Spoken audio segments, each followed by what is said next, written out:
Bueno, pues buenas tardes a todas, a todos.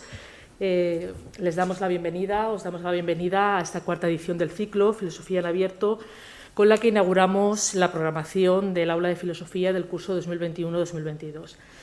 Les damos la bienvenida en mi nombre como coordinadora del Aula de Filosofía, pero también en el nombre del profesor Antonio de Murcia, que está aquí en primera fila, compañero de área y coorganizador de las actividades que hacemos en el contexto del Aula de Filosofía. El pasado curso no pudimos celebrar este ciclo de conferencias por estas circunstancias de la pandemia que todos hemos sufrido y que generaron tanta incertidumbre a todos los niveles, y por eso realmente es un verdadero placer poder estar hoy aquí, poder vernos las caras, aunque sea así a mitad, ¿no?, por esto de las mascarillas. Pero, yo creo que estos meses de pandemia nos han enseñado todo lo que la técnica puede hacer por nosotros, o parte de lo que la técnica puede hacer por nosotros, al menos en lo que se refiere a posibilidades de comunicación y de interacción. Yo creo que la técnica nos ha salvado en ese sentido durante estos meses, pero desde luego también nos ha permitido echar en falta y apreciar el valor añadido que tiene la comunicación cuando se produce en la proximidad, ese diálogo cuando podemos apreciar todos los elementos del contexto y no solamente lo que cabe en una pantalla. Y por eso realmente pues, es un gusto poder estar hoy aquí en este ciclo de conferencias de otoño y poder retomar o intentar retomar lo que es la rutina normal del aula de filosofía. Como cada curso que abrimos el espacio del aula de filosofía, me gustaría comenzar recordando muy brevemente cuál fue nuestro origen, que fue también nuestra razón de ser. El aula de filosofía comenzó su andadura en el año 2016, en enero, en un momento que era crítico para la disciplina, porque se iba a implantar la LOMCE, que amenazaba con la presencia de la filosofía en el currículum de bachillerato. Fueron épocas de mucha movilización. Y fue en ese momento, justamente, cuando el director de la sede universitaria Ciudad de Alicante, Jorge Olcina, me propuso hacer algo para visibilizar la filosofía y, de alguna manera, para engrosar y poder sumarnos a todas esas movilizaciones que en ese momento se estaban llevando a cabo. Ese algo que hicimos en ese momento pues acabó concretándose en el aula de filosofía, que comenzó en ese momento pues esta trayectoria de actividades que nos ha traído hasta hoy. Por eso no podemos nunca dejar de hacer ese reconocimiento, ese agradecimiento a Jorge Olcina, el director de la sede, que además es compañero de la Facultad de Filosofía y Letras, humanista convencido, y la verdad es que pues un dinamizador increíble de la sede y un apoyo absolutamente fundamental para las actividades del aula de filosofía. Por eso, como decía, es nuestro origen que debemos recordar, pero también, si yo decía que antes el aula de filosofía comenzaba su andadura en un momento crítico para la filosofía, pues ahora nos han cambiado las siglas.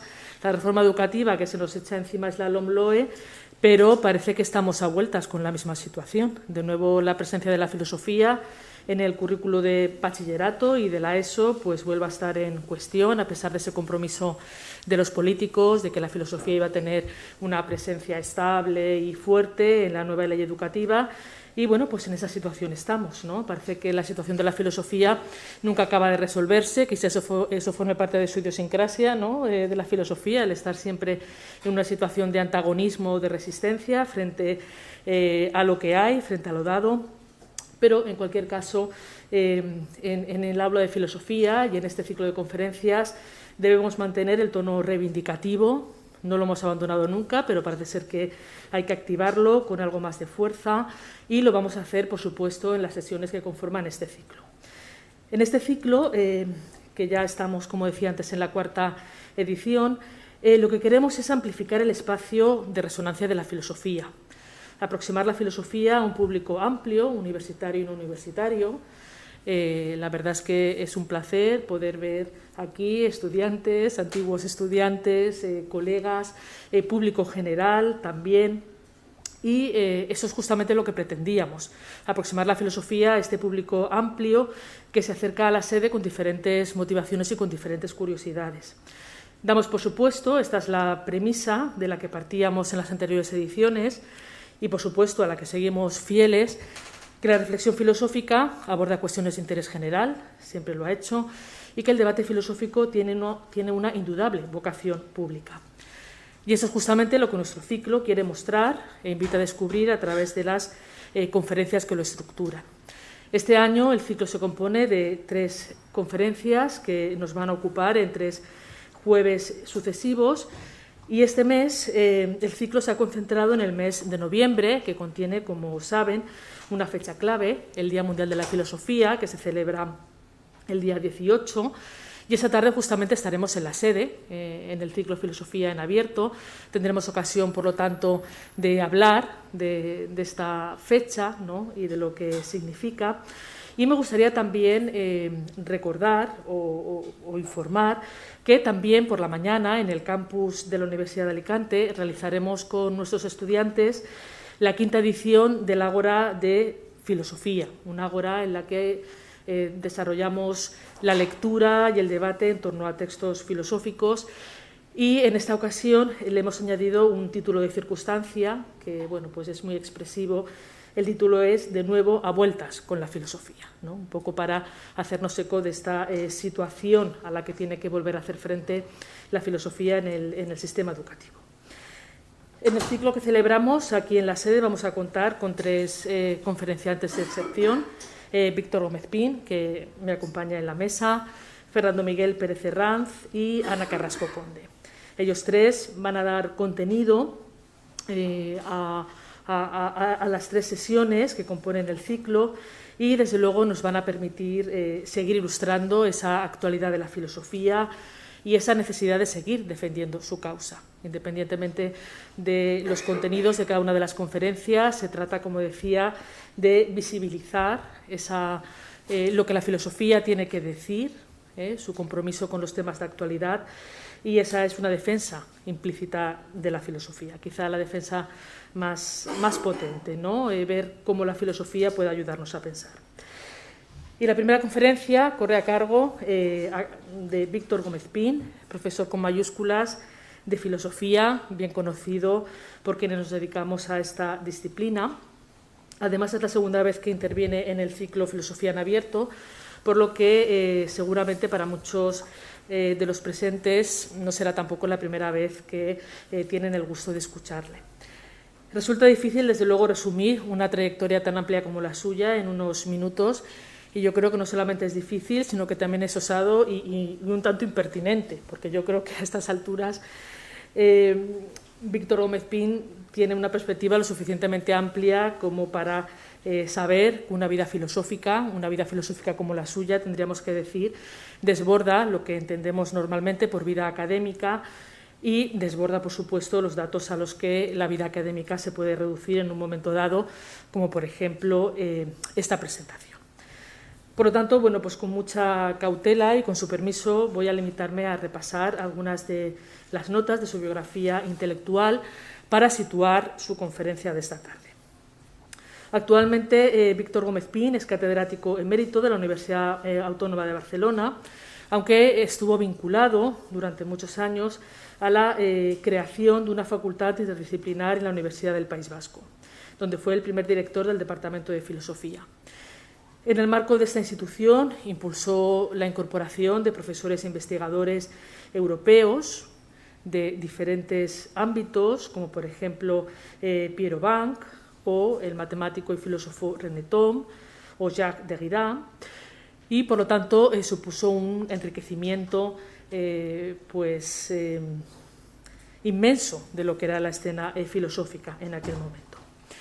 En el marco de este proyecto, Víctor Gómez Pin fundó también el Congreso Internacional de Ontología, del cual es coordinador, y cuyas ediciones, que son bienales, han venido realizándose en San Sebastián y Barcelona desde hace más de un cuarto de siglo bajo el patrocinio de la UNESCO.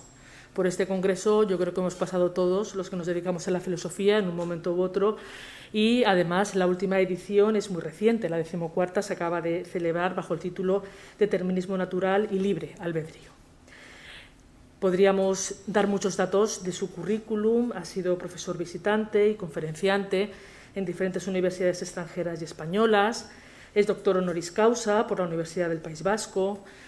Ha sido y es miembro de comités internacionales, de programas de estudios de doctorado, de becas. Y bueno, pues como decía, una trayectoria muy difícil de resumir en unos pequeños datos.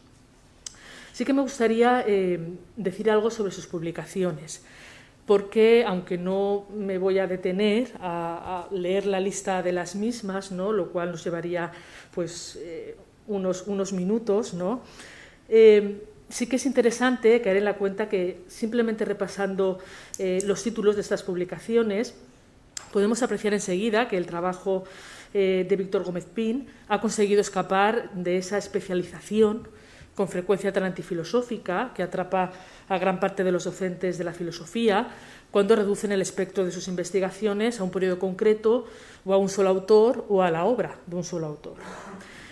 En ese sentido, Víctor Gómez Pin es profesor propiamente dicho, yo antes he dicho profesor con mayúsculas, porque realmente ha abordado una gran diversidad de temas. Para empezar, ha escrito sobre la propia naturaleza de la práctica filosófica. Ha escrito también sobre los nombres fundamentales de la historia de la filosofía.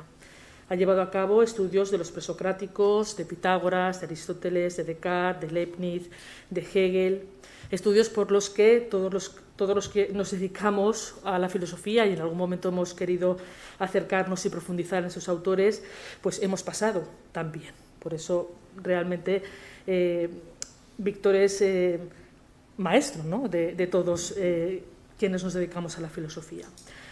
Por otra parte, en su trayectoria también hay un espacio consagrado a explorar esa inextinguible relación entre la filosofía y las ciencias, y además ha desarrollado una amplísima labor como ensayista, como divulgador de la filosofía y de la ciencia. Ha obtenido también diferentes premios, como por ejemplo el premio Anagrama de Ensayo por su libro Filosofía, el saber del esclavo, y también el premio Espasa de Ensayo por su libro Entre lobos y autómatas, la causa del hombre. Sí que me gustaría hacer una parada en su último libro, que tengo aquí conmigo, El honor de los filósofos, publicado por Acantilado en el año 2020, que es realmente un libro delicioso y recomendable. Antes lo comentaba con Antonio, desde luego también para nuestros estudiantes. Yo creo que en este libro podemos recuperar lo que es el hilo conductor de toda la trayectoria de Víctor Gómez Pin, que no sería otro, no sé si estará en acuerdo, que aclarar lo que significa la exigencia filosófica, una expresión recurrente en sus obras que yo creo que en este libro queda perfectamente abordada y perfectamente ilustrada. En sus páginas intenta hacer un recorrido por la historia de la filosofía, pero no es un recorrido lineal ni sistemático. No pretende ofrecer un manual convencional de la disciplina, tampoco atenerse al canon tradicional de la misma, porque en sus páginas lo que encontramos es una reflexión mucho más amplia, mucho más rica sobre la filosofía, a partir de aquellas figuras que de diferentes maneras, pero siempre en circunstancias adversas, problemáticas, difíciles, en circunstancias próximas a la marginalidad y a la falta de reconocimiento, se mantuvieron fieles a esa condición específica del ser humano que, según Víctor Gómez Pin, significa ser animales de palabra y de razón. Por lo tanto, en este libro encontramos a esos pensadores y pensadoras que cumplieron con los mandatos del pensamiento, con esa exigencia filosófica, que contrapusieron el rigor argumentativo, esa entereza del discurso a cualquier otro tipo de autoridad. Y esta resistencia es, en definitiva, lo que hizo avanzar creativamente la filosofía y es lo que hace que ésta siga disponible y activa como un recurso crítico y como una lección moral. Estas contribuciones deben ser, por tanto, recordadas, y en ello radica el honor de los filósofos. Así se titula el libro, y de las filósofas, ¿no? Porque aunque el título no recoge la declinación en femenino, y bueno, pues seguro que le has dado vueltas, ¿no?, a cerrar el título así, en masculino, pero en sus páginas vemos cómo junto a Aristóteles, a Descartes, a Kepler, a Voltaire, a Nietzsche, comparecen otros nombres como Hipatia, Olympe de Gouges, Émile du Châtelet, Simone Weil. Todos esos nombres, en definitiva, permiten ilustrar la resistencia del espíritu, aludida como andreia, palabra que, a pesar de su etimología androcéntrica, se resignifica como virtud. Así lo plantea Víctor Gómez Pin. Una virtud que es patrimonio de todos los seres hablantes, hombres y mujeres. Por lo tanto, en este libro, Víctor Gómez Pin ofrece una bellísima imagen, una imagen humanista de ese ejercicio de la filosofía, del hacer del filósofo, que aspira a la inteligibilidad del mundo y del propio ser humano y con ello a desplegar toda su potencialidad. Estoy convencida que en esta línea la conferencia de Víctor Gómez Pin de esta tarde, que se titula La causa de la filosofía, va a ser una magnífica muestra de lo que es la práctica filosófica y esto, como decía antes, es la mejor defensa que podemos hacer de nuestra disciplina. Muchas gracias por habernos hecho un hueco en tu agenda, por habernos dado prioridad en esa tarde otoñal y lluviosa en Alicante y cuando quieras te escuchamos. ¿Se me oye así o se necesita el micro? Porque como se está grabando... No se está grabando, claro, sí, claro. ¿Ahora se oye? Sí, no sé, está enchufado. ¿Tú has desenchufado el tuyo? Es que si sí, no... lo tienes enchufado, sí. ¿Ah, sí? Así. Bien, pues buenas noches, muchísimas gracias por esta presentación y gracias sobre todo por haberme dado la oportunidad de estar aquí, simplemente durante la calamidad esta que llevamos casi dentro, a poco 2 años. Yo he participado, como todo el mundo, poco en actividades, dijéramos, colectivas, en todas las cosas, porque me negaba sistemáticamente a participación online. Me acuerdo cuando Antonio me llamó para ver de hacer esto, quizás hace ya 1 año, o no sé qué, dije, mira, lo hacemos cuando se pueda. Yo ahora pues he evocado el Congreso Internacional de Ontología, que se hacemos cada 2 años, y el próximo cumpliremos 30 años, se hará entre San Sebastián y Venecia. Desgraciadamente, la mitad del Congreso fue online, con los problemas que eso implica, porque a veces teníamos a un premio Nobel, a Wilczek, que hablaba desde Estados Unidos y falló la conexión. Menos mal que es una persona comprensiva y aceptó hablar otro día. Pero eso del online, aparte de que puede haber actitudes que tengan hasta ciertos prejuicios, pero es que muchas veces no funciona. Entonces, hay muchas veces que hay error y bueno, y luego siempre suena la caverna platónica.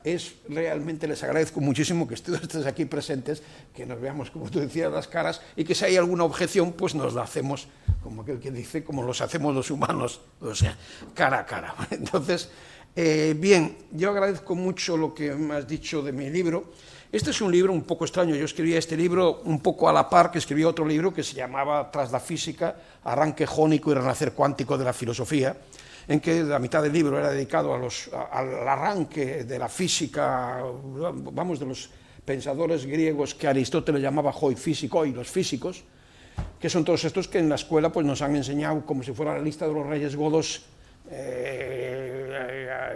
Anaximandro, Anaxímenes, Tales de Mileto, Pitágoras, tal, que algunos se podía preguntar ¿y por qué son tan importantes estos señores que decían cosas tan raras como que todo es fuego, cuando mismamente se ve que no todo es fuego y tal. Bueno, efectivamente intentando mostrar que ellos eran efectivamente los primeros físicos y que la filosofía había surgido como consecuencia de esa es una tesis que la recuerdo, simplemente la filosofía había salido como consecuencia de las aporías, de las dificultades en las cuales se habían visto inmersos esos primeros físicos, y que esto está muy bien resumido en la muerte mismo de Sócrates, que 5 minutos antes, por así decirlo, antes de morir, dice, escúchame bien, Cebes. En mi juventud lo que me preocupaba era esa disciplina que llaman perifisios historia, es decir, un contar sobre la physis, un contar de la naturaleza, una ciencia de la naturaleza, una física. Y después dice, una especie de coquetería, es como si dijera, no me sentí con fuerzas para seguir en eso. Y todos sabemos que Sócrates, pues al final no ha pasado a la historia sobre todo por ocuparse por cosas que conciernen al hombre. Bueno, mi tesis en ese libro era fundamentalmente que esto que Sócrates cuenta allí no es ninguna anécdota. Este es el devenir mismo de la filosofía. Muchos otros autores del mundo griego se dedicaron a lo que podríamos llamar la física en un sentido amplio, es decir, a explorar, a intentar explorar la naturaleza partiendo de una premisa que si no la aceptas pues no puedes explorar la naturaleza. Si para que tú crees que vas a hacer inteligible la naturaleza tienes que creer que esto, recuerdo tres cosas elementales que Schrödinger, el físico, en un librito maravilloso que yo tuve el honor de traducir al castellano en Tusquets, que era Physics and the Greeks, la naturaleza y los griegos. Él había interrumpido un curso de doctorado sobre física para decir que antes de seguir haciendo física había que saber qué significaba la palabra physis, y se puso a leer a los presocráticos en su doctorado de física. Esto hay que ser Schrödinger para hacer esto. Entonces los propios alumnos hicieron unos apuntes, esto se publicó en un librito pequeñito y está traducido, que a mí me lo encargó un físico, que sí lo podía traducir, y lo traduje en la pequeña colección de Tusquets que se llama Metatemas. Jorge Wagensberg, que ha fallecido ya, fue el que me lo encargó, que dirigía la... Pues bien, ahí recuerdo esto que me parece elemental. Ahí dice que para que hubiera física se necesitan tres principios. Y esos tres principios ya estaban ahí cuando los griegos, con esto, por eso Aristóteles les llama hoi physikoi, a estos que nosotros llamamos presocráticos. Dice primero que la naturaleza esté sometida a algún tipo de necesidad. Porque si la naturaleza fuera una especie de teatro, si ustedes leen a Homero, pues la naturaleza es un teatro en el cual allí intervienen los dioses, los hombres hasta hacen un poco lo que les da la gana. Es decir, la naturaleza no presenta un carácter de necesidad. Si no hay una necesidad natural es imposible que tú vayas a decir que vas a explorar las leyes de la naturaleza. La palabra ley en nomos no se aplicaba a la naturaleza, se aplicaba a las cuestiones humanas. Pero, obviamente, ahí estaba, que la necesidad era más bien necesidad social, pero tenía que haber una necesidad social para que surgiera la física. Bueno, entonces, segunda premisa que Schrödinger pone en avance, un optimismo gnoseológico y epistemológico. Porque, claro, si tú dices, de acuerdo, a diferencia de lo que podía pensar Homero, la naturaleza está determinada por una necesidad, pero por mala suerte esa necesidad nosotros no estamos en condiciones de explorarla. Podría ser que seas pesimista y digas, yo no, habrá una necesidad natural. Hay mucha gente que hoy mismo en día dice que no acabaremos nunca de hacer transparente la razón a la naturaleza. Bueno, si supera así, pues voy a hacerla transparente a la razón. Y tercero, que era muy importante, es lógico que sea alguien de los grandes de la historia cuántica el que lo dice. El tercer presupuesto es el que la naturaleza tiene una necesidad, y si tú conoces esas necesidades, es decir, si tú, por ejemplo, haciendo una transposición anacrónica, si tú un día descubres que es el Sol el que está en el centro y que la Tierra es la que gira, esto al Sol y a la Tierra no le pasa nada. Esta es la tercera premisa. Pero tú sí, tú has quedado transformado. Es decir, el conocimiento de la naturaleza transforma al ser que conoce, pero no transforma la cosa. Esto es el principio del realismo, así de claro. Bien, no es un azar que el principio del realismo hubiera sido puesto en cuestión, que enfatizara en su libro, leyendo a los presocráticos, alguien en el cual, entre otras cosas, efectivamente, el autor de las ecuaciones de Schrödinger y el autor célebre, como ustedes saben, de la historia del gato célebre, el gato que si está vivo o está muerto. Bien, según qué mundo estará vivo y en otro muerto. Bueno, la superposición de vida y muerte.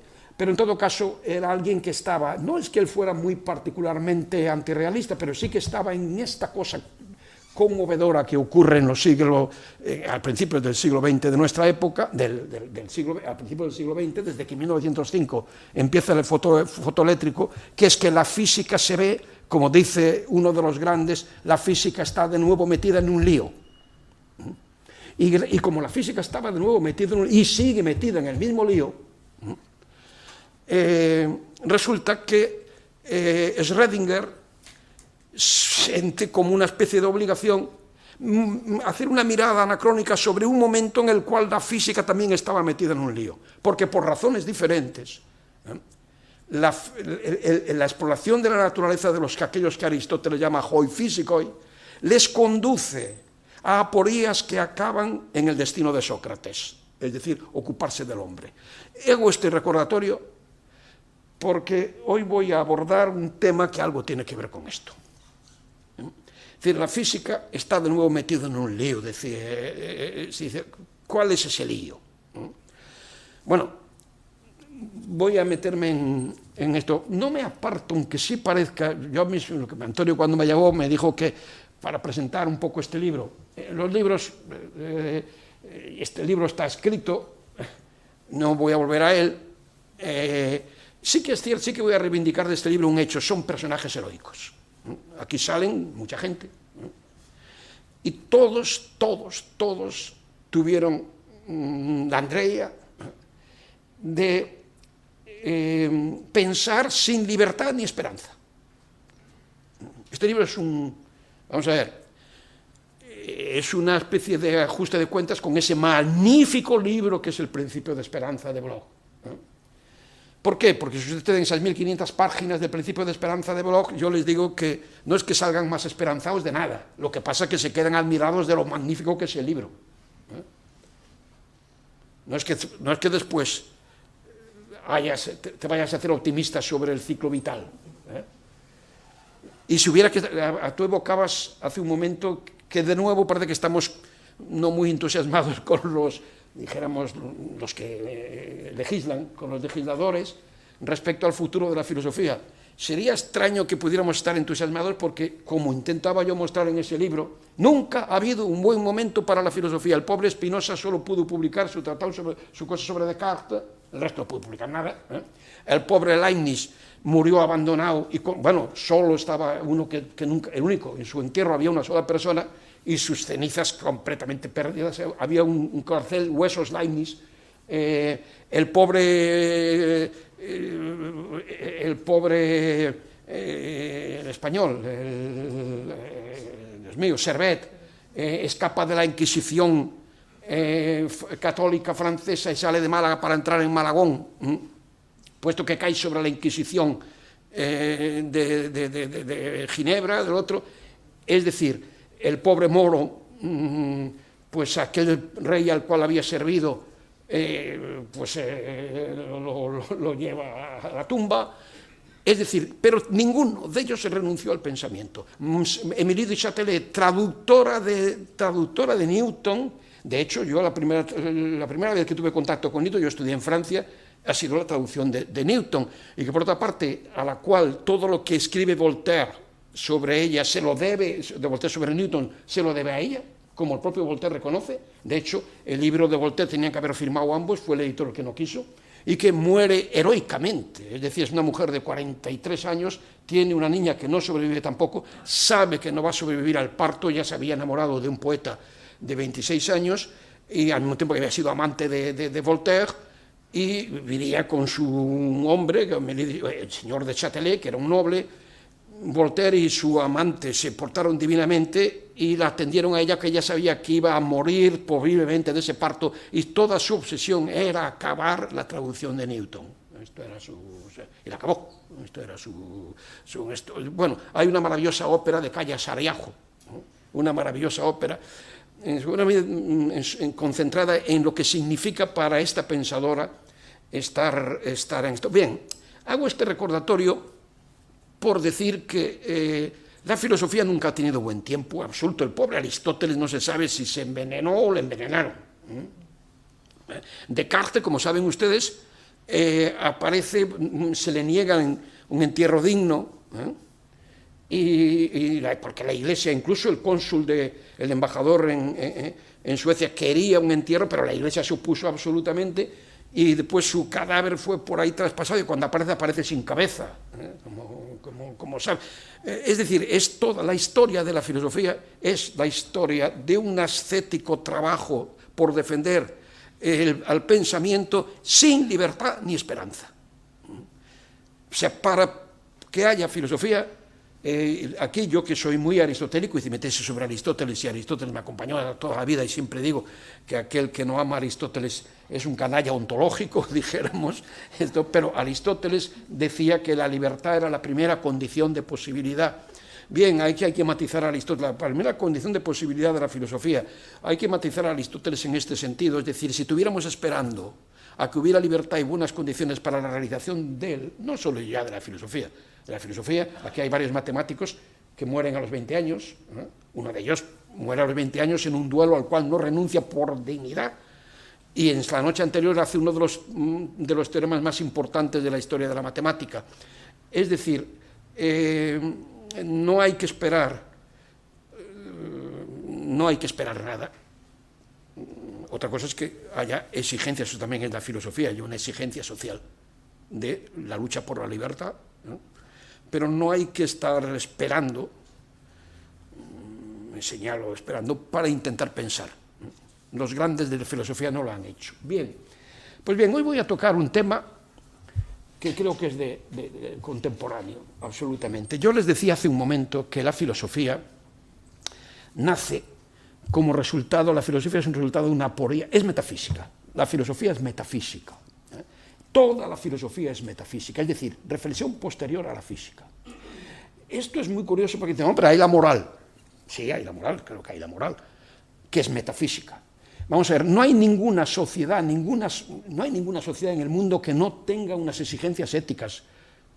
Ninguna civilización, la gran civilización china, las grandes civilizaciones. Ahora, no, esas exigencias éticas, esos principios de moralidad, no tenían nada que ver con la crítica de la razón práctica, que es el resultado de la metafísica. Es decir, es una moral que surge de una reflexión previa como consecuencia de que la física ha entrado en un agujero.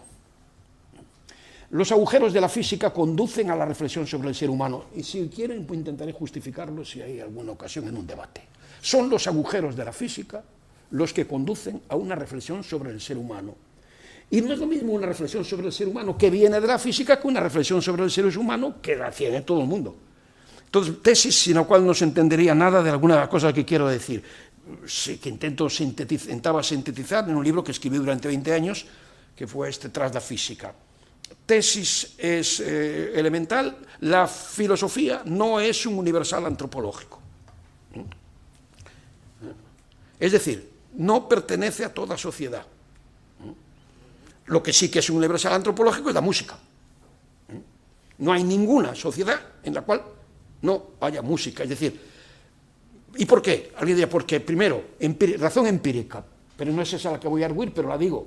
No hay ningún antropólogo que cuando va a visitar el sitio que visite donde sea, no encuentre que la música forma parte de los momentos esenciales de la condición humana. Está en momentos esenciales de los ritos, en el momento del despido, en el momento de la celebración, hay música, pero es que hay otras razones que Agustín García Calvo resumía muy bien en su maravilloso libro El ritmo del lenguaje.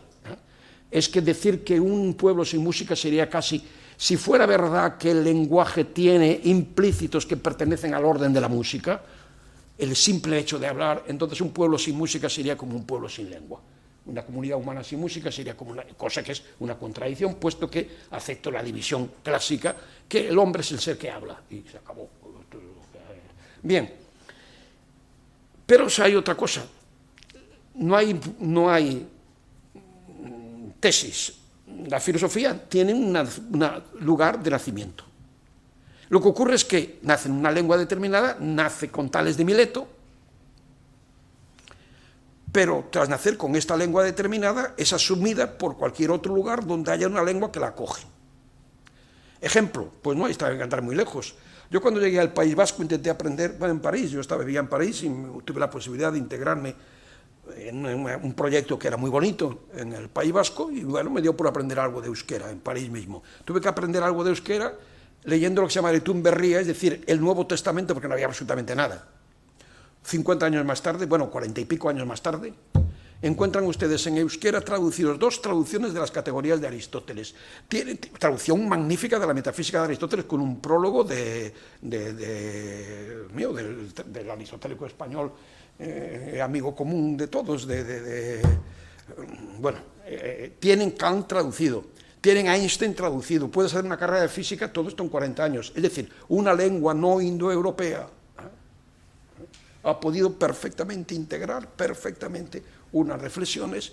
Bien, es decir, la filosofía tiene un lugar determinado y nace en un lugar determinado, pero es acogido por esa acogida. El último Congreso Mundial de Filosofía se celebró en Pekín, y en Pekín hay extraordinarios pensadores que están especialistas de Aristóteles, de Pandan, de Platón, de todo lo que ustedes quieran. Es decir, la filosofía no es un universal antropológico en el sentido de que toda civilización lo tenga, pero una vez que nace, igual que la teoría de la relatividad nació y hoy es acogida en todas partes, nació en el centro de Europa, pues la filosofía igual. Es decir, hoy la filosofía puede convertirse en un universal, pero no es en sí un universal antropológico. Pero añado algo más, pero es que la ciencia tampoco. La física no es un universal antropológico. En un sentido amplio se dice que la física empieza con la revolución científica, pero en un sentido en este que la veía Schrödinger, la física empieza cuando estos pensadores griegos empiezan a decir hipótesis sobre cuál es la necesidad natural. Y hasta entonces puede haber perfectamente grandísimas civilizaciones sin física y sin filosofía. Felizmente ahora hay física y filosofía. Y la física y la filosofía están metidas, es decir, la física está de nuevo metida en un lío que la lleva de manera absolutamente imprescindible a la filosofía. Voy a empezar por leer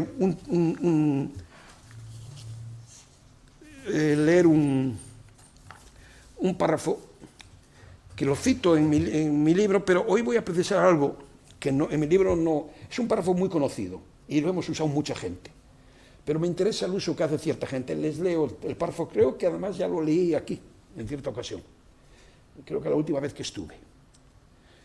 Nos hemos apercibido de que allí donde la ciencia ha alcanzado mayores progresos, la mente no ha hecho sino recuperar de la naturaleza aquello que la propia mente había depositado en ella. Habíamos encontrado una extraña huella en la ribera del mundo desconocido y habíamos avanzado una tras otra profundas teorías que dieran cuenta del origen de esta huella. Finalmente, hemos logrado reconstruir la criatura que había dejado tal huella. Y, sorpresa, se trataba de nosotros mismos. Estas líneas son escritas por Arthur Eddington en 1920. Es decir,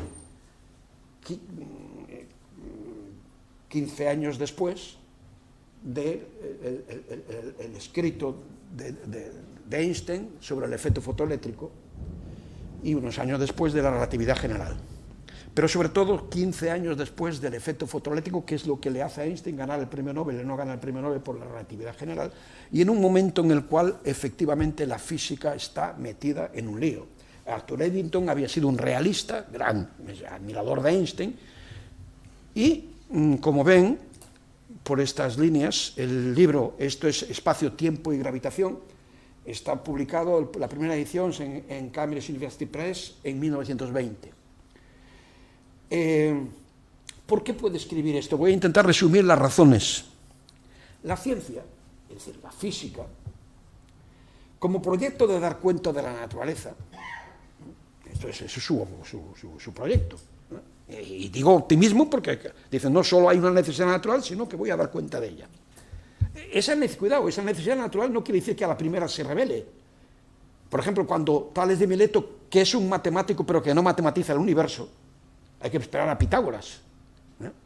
Dice, todo es agua, pero después podría haber sido el mismo, ¿eh? Otra hipótesis, no, a lo mejor todo es aire, ¿eh? La ciencia nos permite hacer hipótesis sobre lo que es la necesidad natural, sobre el fondo de la naturaleza, que también puede uno preguntarse por qué no se revela desde el primer momento, ¿eh? ¿Por qué nos hace hacer conjeturas? ¿Eh? Pero en todo caso creemos que hay una necesidad natural. Bien, la ciencia como proyecto de dar cuenta de esa necesidad natural exige una rigurosa sumisión a unos principios. Esos principios fueron bien sintetizados por Einstein en varios lugares. Por ejemplo, uno de ellos para él es el principio del realismo, este tercero que decía que si tú conoces, eso te transforma a ti, pero el Sol y la Luna siguen, el Sol y la Tierra no quedan afectados por el hecho que tú sepas que la Tierra es la que gira. Ese es el principio del realismo. Otro principio es el principio de localidad, sin el cual parece que no se puede vivir. Es decir, si hay un gemelo mío, supongamos que aquí hay dos personas gemelas, pero uno se va a la China y el otro se queda aquí. Obviamente yo, si le doy la bofetada a el que está en China no lo va a sentir. Esto se llama principio de localidad. En las civilizaciones primitivas parece que ese principio se queda a veces fallido, pero no es verdad. Si tú quieres, ellos creen, si tú quieres que pegando una bofetada a el otro es el que va a sufrir, o poniendo una foto de el otro es el que va a sufrir, puedes creerlo, pero tú no lo haces tú, vas a ver al hechicero, para que haga una especie de milagro, porque tú vives localmente. Tú sabes que a ti eso no te ocurre. El hechicero puede hacer algún milagro. O sea, la localidad es, como dice Einstein, es un principio universal, y si fallara el principio de localidad, fallaría un principio que no solo afectaría a la física, sino que afectaría a la vida cotidiana. Bien, digo simplemente porque es que el de localidad, que es importantísimo, y el de realismo. Pues bien, el principio de localidad, efectivamente, en un experimento ya hace ahora ya más de 30 años, Alain Aspect puso de relieve que efectivamente aquí hay un fotón y aquí hay un fotón gemelo. Haces una medida en este fotón y el que sufre las consecuencias es el otro. Es decir, se estaba fallando. Pensemos una cosa, que los principios son localidad, realismo, individuación. Doy otro ejemplo. Imaginemos que a nosotros nos interesa la relación entre la Tierra y la Luna. Puede interesarnos. Por ejemplo, si te interesan las mareas. Te interesa la relación entre la Tierra y la Luna. No te interesa solo la Tierra, ni solo la Luna. Te interesa la relación. Y digo, de acuerdo. Y, por ejemplo, en esa relación explicas las mareas. Muy bien. Y dices, no, o sea, me estoy pendiente de la relación, no de la Tierra ni de la Luna. Muy bien, pero no se te ocurre pasar por la cabeza que ha dejado de haber Tierra y ha dejado de haber Luna, porque te interesa la relación. ¿Estamos de acuerdo? Pues bien, esto ocurre en física, efectivamente, hay los estados de Bell, en el cual hay relación, pero el individuo relacionado no es que haya desaparecido, es que si tú, vamos a ver, por decirlo de una manera, no sé si hay algún físico en la sala, pero por decirlo de una manera, tú tienes una fórmula que te da la fórmula de la relación entre dos entidades. Pero dices, bueno, ¿y cuál es el vector de estado que se llama? Este es el vector relación, vale. Es un vector matemático en el espacio de Hilbert, vale. Pero entonces habrá un vector que designe a este que está relacionado con este. No, porque si hubieras ese vector sería contradictorio. Es decir, hay un holismo sin individuos. Bien, todo esto que le estoy diciendo son cosas curiosas que efectivamente no podían pasar por la cabeza de un físico. Hasta que, en 1905, la física entra en un lío como consecuencia del efecto fotoeléctrico, que también sintetizo así de claro. A ver si en 30 minutos intento sintetizar, en 30 segundos, en qué consiste el lío del efecto fotoeléctrico. Pues es simplemente, esto que voy a decir, yo soy un físico, estoy en un laboratorio, me interesa el efecto fotoeléctrico, entonces cojo luz, la lanzo sobre una pared y salen electrones de esa pared. Para que eso ocurra, tiene que ser que yo lo que he lanzado son la luz como fotones. Esto es lo que descubre Einstein, vamos, lo que aventura Einstein en su hipótesis de 1905. Tienen que salir fotones, para que surjan electrones de la pared está allí, no hay nada, pongo aquí una luz, la lanzo sobre la pared. Bien, la tesis del efecto fotoeléctrico es que cada fotón se encarga de un electrón, le comunica su energía y el electrón sale disparado, ¿de acuerdo? Vale, he dicho yo que estoy aquí y me ha interesado hacer el experimento del efecto fotoeléctrico. Ahora digo, yo que estoy aquí me interesa otro experimento, el que se llama la rendija de Young. La misma situación, solo que antes pongo una pantalla en el medio con dos rendijas. Entonces, vuelvo a insistir, digo, yo que estoy aquí, es decir, me interesa el experimento de Young en el laboratorio, y sigo enfatizando el yo, trascendental, si quieren ustedes. Y entonces, habíamos quedado en que la luz era un conjunto de partículas, ¿no? Por consiguiente, puedo lanzar una partícula sola, si quiero, muy poca luz, por una. ¿Por qué? ¿Por dónde entrará? ¿Por una rendija o por la otra? No, entra por las dos. Aunque solo lances una partícula. Es decir, la luz, para explicar el experimento de Young, es un continuo ondulatorio. La luz, para explicar el efecto fotoeléctrico, es un conjunto de granos de arroz, si quieren. Un conjunto de partículas. Pues bien, tesis elemental, no se puede ser continuo y discreto al mismo tiempo. Y entonces, ahora, cuestión del problema del realismo. ¿Por qué enfatizaba yo? Es decir, es que yo que estoy en el laboratorio y me interesa el efecto fotoeléctrico, entonces monto las cosas así. Y la luz se comporta como un conjunto de granos de arroz. Es decir, cuánta. La palabra cuánta quiere decir cuántos. Discreto. O sea, la luz es cuántica. Sí he metido el efecto fotoeléctrico, pero si en mi laboratorio me interesa lo otro, resulta que la luz es un continuo ondulatorio. ¿Qué pregunta filosófica, elemental surge aquí? ¿Y qué es la luz? No se puede ser, o es continuo o es discreto. Cuando has hecho un experimento es continuo, cuando has hecho otro experimento es discreto, y eso lo acepta la ciencia perfectamente. Pero alguien, ¿qué podría decir? ¿Y qué pasa cuando nadie experimenta nada? ¿Qué pasa con esa luz de la... Vamos, el Testamento, el Antiguo Testamento dice que el principio hágase la luz, o sea, más o menos, hágase la luz del campo electromagnético. Está mal. Nosotros aparecimos el último día, se coge en la metáfora, que es interesante, ¿qué pasaba con la luz antes de que estuviéramos nosotros haciendo experimentos? Ahí mismo ya, el principio mismo de realismo, como ven, con esta sencilla historia, está ya cuestionado. Bien, estas líneas de Eddington son escritas cuando los 5 principios fundamentales en los cuales se estructuraba la naturaleza y a los cuales había que remitir todo lo que estaba en la física, estaban siendo puestos en tela de juicio. Y si ciertos fenómenos no responden a principios que Einstein hasta su muerte cree que son principios de los cuales no se puede prescindir, él era en lo filosófico era un conservador, y quería retener todos esos principios. Si resulta que encuentras fenómenos que no responden a esos principios, el principio de localidad, el principio de individuación, el principio de realismo, etc., la propia ciencia es llevada a la siguiente pregunta. Tales principios efectivamente nos los muestra la naturaleza, es que la naturaleza es la que nos dice que... o los hemos proyectado nosotros sobre la naturaleza.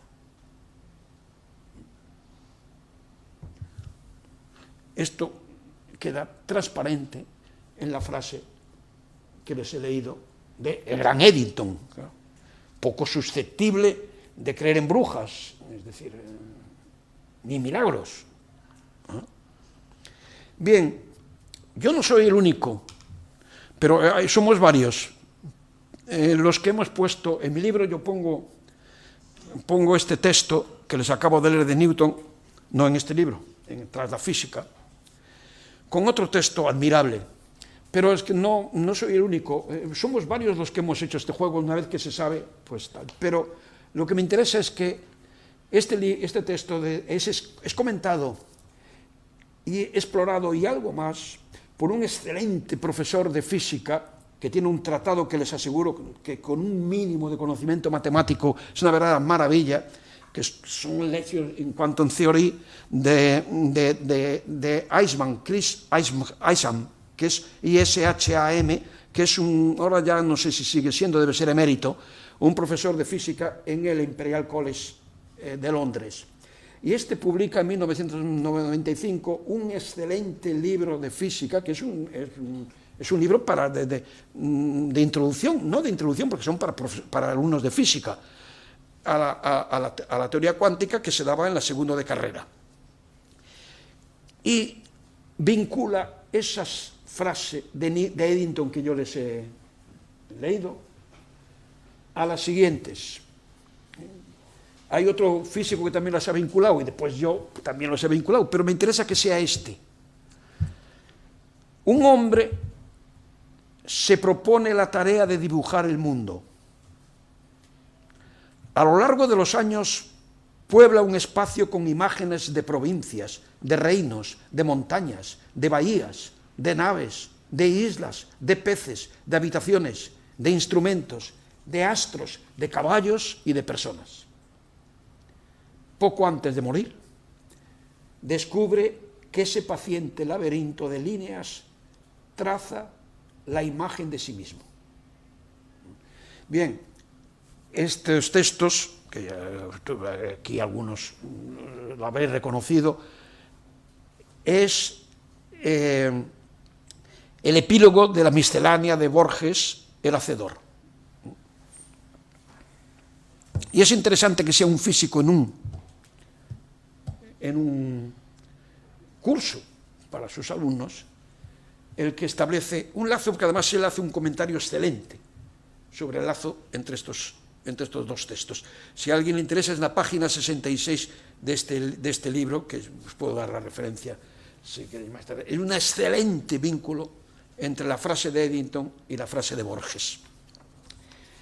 Bien, ambos párrafos, estoy seguro que aquí mismo, ustedes que están aquí esta noche, reforzarán quizás en ustedes mismos el sentimiento de la tesis humanista clásico, la tesis de la singularidad del ser humano y el de su papel en el seno del cosmos. Tanto la frase de Eddington como la frase de Borges refuerzan una concepción humanista, es decir, nosotros vienen a decir que seríamos como algo central en la historia del cosmos. Sin embargo, esta tesis se encuentra hoy contrapunto casi cada día en la proliferación de noticias científicas que, por un lado, enfatizan nuestra homología genética con otras especies. Que, por ejemplo, todas las discusiones sobre nuestra homología, acercamiento o no con el ejemplo del chimpancé, quedaron perfectamente resueltas en 2007, porque en 2007 se consiguió el genoma entero del chimpancé. Hasta entonces era especulación, y cuando se descubrió el genoma entero del café, cuando se hizo, el genoma entero del chimpancé, se mostró entonces ya de manera decidida que solo nos separa del mismo un 4% del ADN. Claro, ese 4%, es decir, que una diferencia cuantitativa menor puede ser cualitativamente mayor, pero bueno, en todo caso se han basado muchos en decir que no nos tomemos por muy centro porque estamos muy homologados. Hay otros, informaciones a todo tipo, que cuestionan la distinción rígida entre lenguaje humano y código de señales animales. Esta distinción es importantísima. Esta es una distinción de Benveniste, que era fundamental para a Benveniste, el lingüista francés Benveniste, le interesaban muchísimo los códigos de señales animales y estaba fascinado por el asunto aquel de que un gorila en un zoológico creo que de Zúrich habían conseguido que, por un lado, que parecía que hacía en el lenguaje de signos algo parecido a 3 o 4 palabras, que por otro lado, y después nosotros, un niño lo hace naturalmente, pero sobre todo le fascinaba los códigos de señales, como el clásico de las abejas, estaba absolutamente fascinado. Porque piensen que desde el punto de vista de la vida y la operatividad para vivir, el código de señales de las abejas es mucho más conveniente que nuestro lenguaje, en todas cosas, porque no hay equívocos. La abeja es de una precisión absoluta, indica la inclinación del sol, es extraordinario, ¿no? Extraordinario. Pero Benveniste dijo, es una cosa extraordinaria, pero no es un lenguaje, es un código de señales. En todo caso, los códigos de señales no permiten la equivocidad. Esto está claro. Si tú coges y vas el código de señales de la circulación, como fuera equívoco, andaría muy, muy mal. Esto es una de las cosas que pasa en Venecia. No sé si ustedes, que en Venecia puedes ir por una calle y muy a menudo ves que te dicen que para ir a tal sitio, por ejemplo, para ir a Rialto desde el sitio, y te ponen la flecha. Pero es que Venecia es una ciudad un poco singular y puede pasar hasta eso. Pero vamos, los códigos de señales circulatorios en principio deberían ser poco equívocos. Bien, pero hay otros aspectos que ponen más en cuestión el papel central. Hoy en día, digo, la ideología que circula, dijéramos, el papel central del hombre, y que son lo que se dice novedades que llegan casi cada día sobre los prodigiosos logros de la inteligencia artificial. Una pequeña historia. No es la cosa, la inteligencia de nosotros, para que llegáramos a la inteligencia humana se necesitó mucho tiempo. La inteligencia artificial progresa a un ritmo que es una cosa tremenda. En los años finales del pasado siglo, solo en los años finales del pasado siglo, se logró que entes maquinales se mostraran aptos a reconocer dígitos manuscritos. Mayor estupor hubo todavía cuando se revelaron estos entes maquinales capaces de catalogar con acuidad aspectos del rostro, una nariz, unos ojos, o un rostro por entero, distinguiendo si es el de un animal o el de una persona. Eso dejó absolutamente patitieso, o sea, no es una cosa obvia, que una máquina. Y hoy, aunque se reconoce que el asunto es complejo, o sea, no digo que sean dogmáticos, pero hoy se llega a estimar lo siguiente. Se llega a estimar que el problema de la traducción, literatura incluida, esto es muy importante,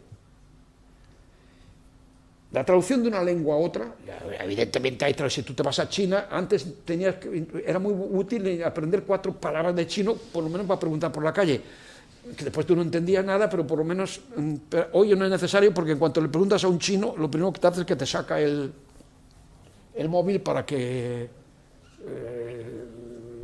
te traduce. Bueno, eso no es un problema de inteligencia artificial, no está, la cosa va más allá de esto, obviamente.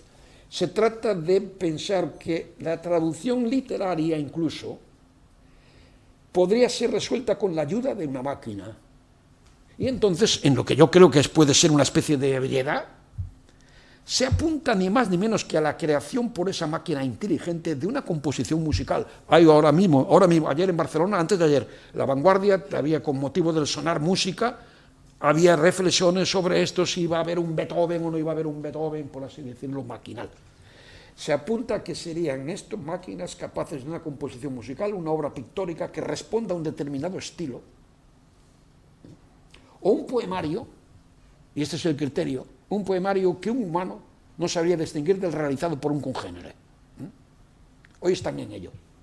Por ejemplo, equipos, que él es totalmente escéptico, pero hay un gran especialista de esto español, que es Humberto Bustince, catedrático de Navarra, pero que, vamos, no de estos que están en todas partes con esto, y efectivamente, él con sus alumnos, yo fui invitado a hacer un seminario ahí en su clase, y él con sus alumnos discuten sobre estas posibilidades, es decir, no dogmáticamente, pero discuten, es decir, abren la posibilidad.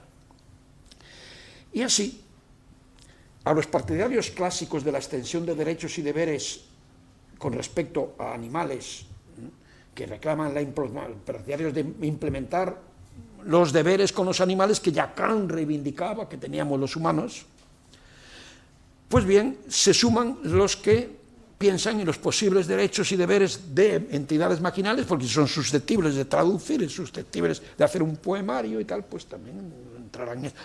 Esto hay cada día. Conclusión de esto, que el soporte ideológico, es decir, la idea del entorno, del mundo como entorno del ser humano, la idea humanista, está perdiendo soporte ideológico y científico. Esto es... Y hay intersección entre los logros de la genética y los de la inteligencia artificial. A veces trabajan juntos. En junio de 2021 la revista Nature dio cuenta de una investigación que se venía fraguando desde tiempo atrás y que las páginas de los periódicos, por ejemplo en Francia, El Monde dedicaba 2 páginas diciendo que era el descubrimiento del esto. Ahora les explico en qué consiste. Un programa llamado AlphaFold 2 predecía la forma del repliegue sobre sí mismos de los polipéptidos a fin de alcanzar la estructura tridimensional, hoy hablábamos en la mediodía, la estructura tridimensional que es necesario para el correcto funcionamiento de una proteína. Hay repliegue sobre sí mismo de los polipéptidos, pero no cualquier repliegue, porque como te pliegues mal, las consecuencias pueden ser catastróficas. Si la forma adoptada no es la buena, las consecuencias pueden ser, por ejemplo, una enfermedad neurodegenerativa como la llamada de Creutzfeldt-Jakob. Es decir, que conviene que se pliegue, se haga bien. Este asunto fue descubierto en 1972 por un premio Nobel llamado Christian Amphisen, pero los científicos no tenían manera de predecir, dada la presencia de los aminoácidos en cuestión, cuál sería la forma del pliegue. Bien, Alpha 2 ha conseguido una predicción casi total de las proteínas que se le ofrecieron. Es decir, en presencia de los aminoácidos, sabía el pliegue que iba a surgir. Eso llegó a muchos de buena fe, muchos intérpretes. Entonces, una cosa es la noticia en Nature y otra cosa después el eco mediático. Le Monde llegaba a afirmar que esta era una de las pruebas más... Después un poco también intentaba sopesar lo que había dicho, pero el titular era tremendo, decía que era una prueba casi definitiva de que en ciertos ámbitos se estaba superando la inteligencia humana. Bueno, aquí objeciones ya mías.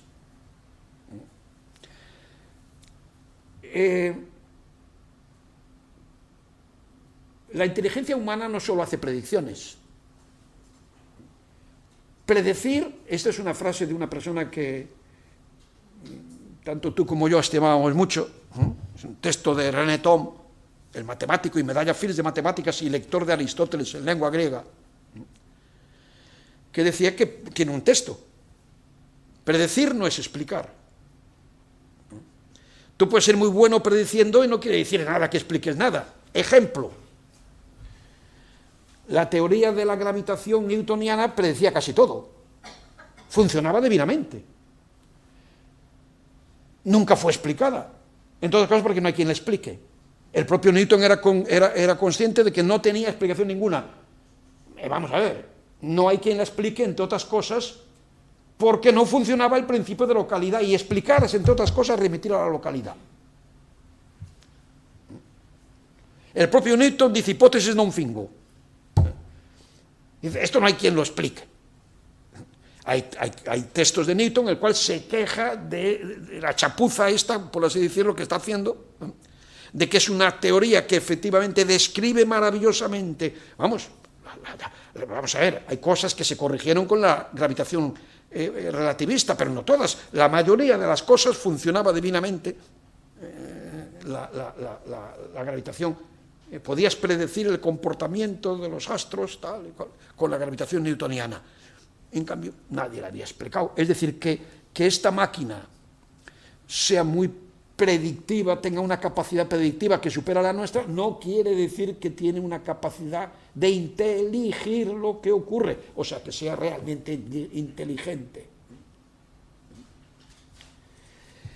Otra interesante observación que se ha hecho sobre la ausencia de física, esta sí que no es mía, esto la hizo uno, se lo oí en la radio en Francia a un, no sé, creo que era no sé si era un comentarista científico, que decía que esta máquina tenía ausencia de flexibilidad, puesto que se empeñaba siempre en predecir la estructura de la proteína a partir de la secuencia de aminoácidos. ¿Qué pasa si una de estas secuencias o una porción de la misma es intrínsecamente reacia a plegarse, porque hay veces que las hay? en las células dotadas de un núcleo a veces efectivamente hay resistencia a ese pliegue, pues lo que decían es que AlphaFold será perseverante en encontrar su pliegue y comunicárselo a los investigadores, es decir, dará una información contraria a la naturaleza de lo que está observando, por su manía de predecir pliegues. Pero hay otra cosa que se puede observar. El problema este que plantea AlphaFold, vamos a ver, lo que estoy diciendo es que AlphaFold se enfrenta a un problema que desde 1972 la comunidad científica no veía manera ni de predecir ni de inteligir. La máquina ya lo ha predicho, pero hay algo importante. El problema mismo era un problema de la comunidad científica. El problema era del hombre, por así decirlo. El problema de la estructura topológica que adquieren las proteínas como consecuencia del pliegue de los aminoácidos es un problema que nos planteamos, pues si aquí hay gente, científicos en la sala, pues se lo plantearán. La máquina no se había planteado ese problema. Lo cual no quiere decir que no haya un momento en que se llegue a planteárselo. Y aquí sí que hay una tesis metafísica. Si AlphaFold 2, como se llama, u otra entidad análoga, llegara un día a plantear problemas que fueran desconocidos para el ser humano, entonces sería verosímil que también esta máquina estuviera afectada por las emociones que afectan al ser humano, empezando por la emoción que produce la certeza de la propia finitud. Pero hasta ahora, yo por lo menos no tengo noticias de que máquina alguna haya planteado un problema, por ejemplo, metafísico. Doy un ejemplo muy claro. Yo este año, pues, con mis colegas y mis compañeros de la Universidad del País Vasco fundamentalmente, pues hace 2 años, 3 ya, porque no se pudo hacer el año pasado, planeamos el tema del Congreso de Ontología de este año, el que se acaba de realizar. Pues como estábamos, dijimos, pues vamos el tema que era determinismo natural y libre albedrío. Como teníamos un gran pensador que tiene el teorema del libre albedrío, pues que se llama Kochen, pues vamos a invitar a Kochen para que se enfrente a un premio Nobel que lo había rebatido. Bien, entonces nosotros estábamos obsesionados con el problema del libre albedrío y que la mejor gente del mundo pudiera, si hay libre albedrío o no, o todo es determinismo. Pues bien, si alguna vez una máquina fuera capaz de plantear ese problema ontológico, antes de que lo planteara un ser humano, entonces estaríamos en una situación interesante. No digo que no sea posible. ¿Cuánto tiempo tengo? 15 minutos más. 15 minutos, bien, perfecto. Perfecto. Les decía hace un momento que uno de los problemas que se plantea el ser humano es el problema de su finitud, la certeza de su finitud. Los científicos a veces lo plantean de una manera un poquitín, por así decirlo, poco metafísica, poco empírica. Voy a decir una cosa que seguramente ya la habrán oído. Para hacer perceptible lo reciente, siempre se dice que nosotros, bueno, esta frase tremenda, ¿no?, del premio Cervantes último, que ha fallecido, el gran poeta Brines, que decía que esto es un paréntesis entre la nada y la nada.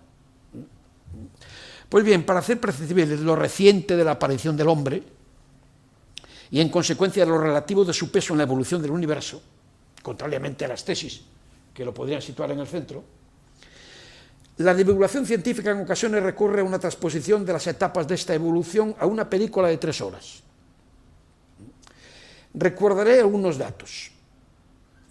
El universo surgió hace 13.500 años, la estrella que es el Sol data de 5.000 años, la Tierra se formó hace 4.500 años, la vida hace más o menos 3.500 millones de años, quería decir.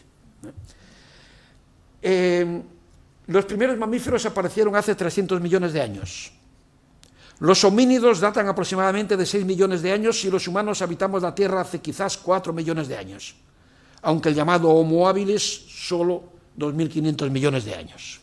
Bien, lo interesante no son estos datos, que son, por así decirlo, sino la transposición a escala en la película de 3 horas. La vida, pongan una película de 3 horas, la vida aparecería 30 minutos antes del final. Los animales únicamente 5 minutos antes del final. Y los humanos solo serían introducidos una fracción de segundo, haciendo la transposición de 3 horas. Una fracción tan ínfima que el espectador no se apercibiría de ello. Venimos a decirnos, hemos aparecido tarde, y caso de desaparecer, por ejemplo, en el año 3000, pongamos que en el año 3000, consecuencia de las catástrofes, desaparecemos, en ese caso nuestra especie habría sido un momento evanescente en el proceso de la naturaleza. Es decir, teniendo como criterio la objetividad física, nuestra presencia total no habría superado una mínima fracción de segundo apenas perceptible. Estos son argumentos que se usan para que no nos tomemos por algo muy importante. Es decir, me pregunta, ¿fracción insignificante? Poco a poco. Los datos científicos tienen su hermenéutica y ahí ya no estamos en la ciencia. Es imprescindible cribar bien los datos científicos, por ejemplo, estos que nos dicen cuándo apareció la vida y todo esto, de la viruta ideológica. Pues en ocasiones, hechos que son indiscutibles desde el punto de vista científico dan pie a tesis que no son en absoluto corolarios de los mismos. Entre otras cosas, en razón de que lo afirmado no entra dentro de la ciencia, es más bien o metaciencia o preciencia, es decir, ideología que busca en la ciencia algún tipo de apoyo, eventualmente con calzador. La pregunta era, ¿parte efímera del universo?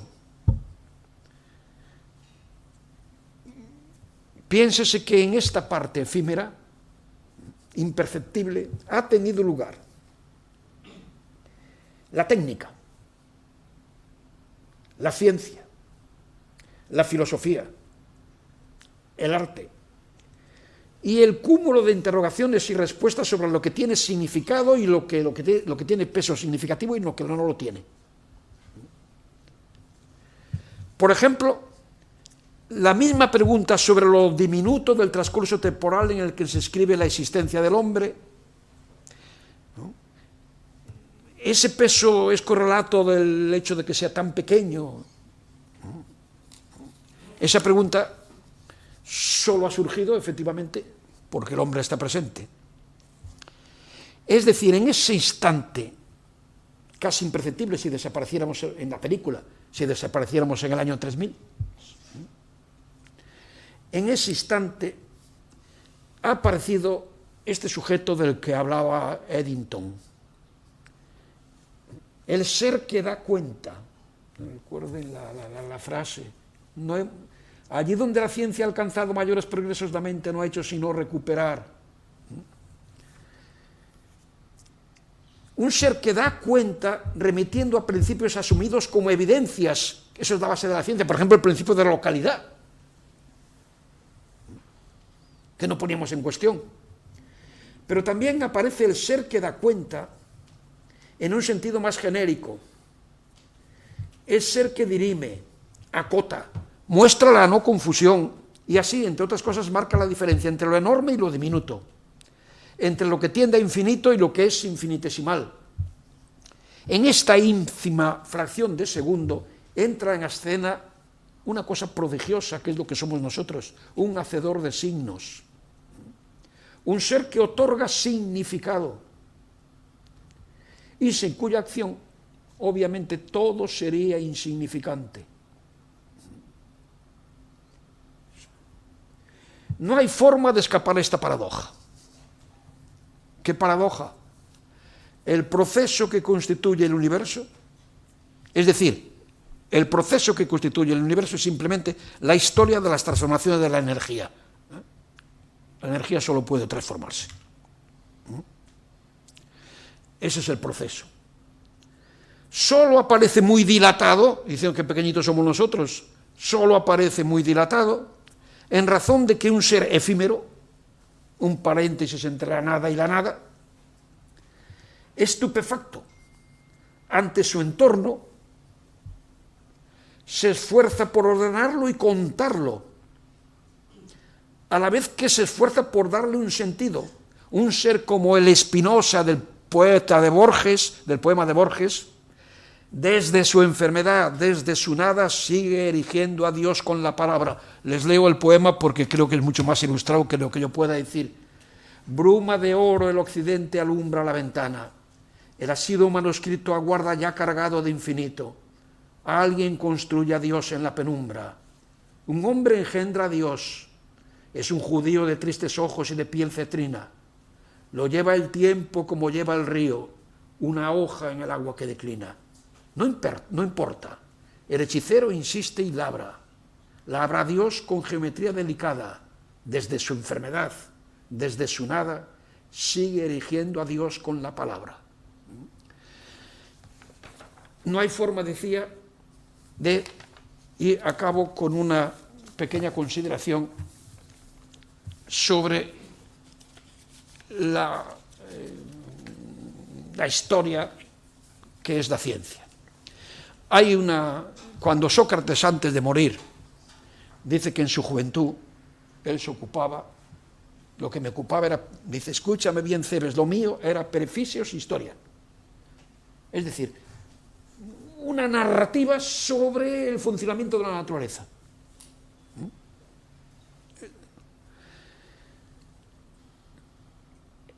La física, la fisios-historia de nuestro tiempo, una historia, sitúa en el arranque un proceso de expansión del monto total de energía y describe cómo las vicisitudes del proceso condujeron a la configuración de singulares organismos que el propio hombre acabaría designando como células, las cuales, agrupándose y evolucionando de manera no lineal, acabarían por emerger en forma cabal de vida. En ese escenario, la fisios-historia de nuestro tiempo nos describe las vicisitudes de la vida determinadas por la dura restricción de no sobrepasar lo que posibilita la energía. Y ello conduce a la aparición de animales dotados de prodigiosos códigos de señales, prodigiosa capacidad de emitir y recibir información. Y en esta fisios-historia, el hombre se ubica a sí mismo como el ser dotado del más singular de esos códigos. Un código que en ocasiones subordina la emisión o recepción de información, la instrumentalización para otros usos, por ejemplo en la poesía, cuando se dedica a decir cosas como el mundo es azul como una naranja, cuyo interés desde el punto de vista de la información es absolutamente nulo. Y como yo me complazco en decir, la piedra es una espalda para llevar al tiempo, que desde el punto de vista de la información que te da. Entonces ni los versos de Paul Éluard ni los versos de Lorca van a contribuir mucho a que tengamos elementos de información que nos ayuden al instinto de conservación. Este hombre avanza por razones incluso para considerar que tiempo y espacio no son aquello desde donde lo contado ocurre, la teoría de la relatividad, para considerar que tiempo y espacios no son el contexto, sino que ellos mismos son acontecimientos, responden al mismo tiempo de contar que da cuenta de la evolución de astros y estrellas. Incluso el marco así lo metes en la historia. Bien, resumo. Este hombre del cual habla Eddington y del cual habla Borges, hace cuentas. Y en ocasiones da cuenta o razón de las cosas. Eso es la ciencia. Da cuenta o razón. Pero en ocasiones tiene otra modalidad de contar. Es la emblemáticamente representada por nombres como Homero, Tolstoy o Melville. Si ustedes han leído esta prodigiosa narración que es Moby Dick, esa narración, el relato que da uno de los grandes relatos de la historia de la narración, recordarán que el único superviviente es el propio narrador, Ismael, quien no se equivoca sobre cómo interpretar el hecho de que ha sobrevivido. Dice, he sido preservado tan solo para contarlo. Contar no es una actividad contingente que el hombre vendría o no a realizar según se lo permitieran las vicisitudes serias de la vida. Pues hay un momento dado esencial en la evolución de todo ser humano en el cual todas las cosas, la evolución de un niño cuando entra en el lenguaje, todo lo que configura el mundo son cosas contadas. Y así el hombre a veces da cuenta de las cosas. Otras veces el hombre simplemente cuenta. Y sobre todo, quizás el hombre importa. Ese es el principio mismo del humanismo. El hombre importa. Gracias por su atención.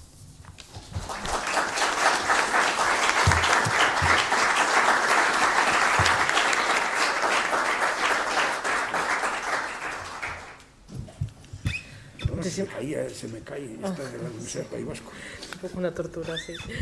Bueno, pues muchísimas gracias por esta exposición tan intensa que plantea muchísimas cuestiones. Tenemos ahora unos minutos para debate, para dudas, para atreverse a intervenir. ¿Sí? ¿Pero quieres el...? No, pero aunque sea Luis, corta para que la oigan. Es que no sé, para que se grabe. Toma, Luis.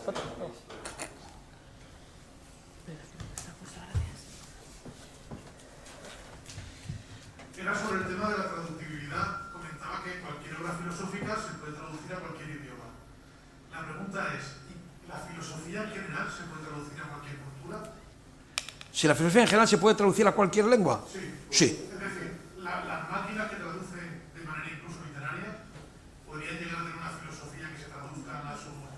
Bien, buena pregunta. Bueno, yo vamos a ver, creo que yo tengo mis convicciones, dijéramos a priori como todo el mundo.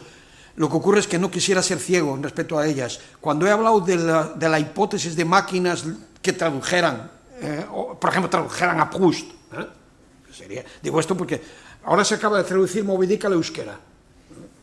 Por ejemplo, esto hay que hacerlo. Bien, si me preguntas a mí, yo soy totalmente escéptico, pero tú no puedes ir con tu escepticismo a priori.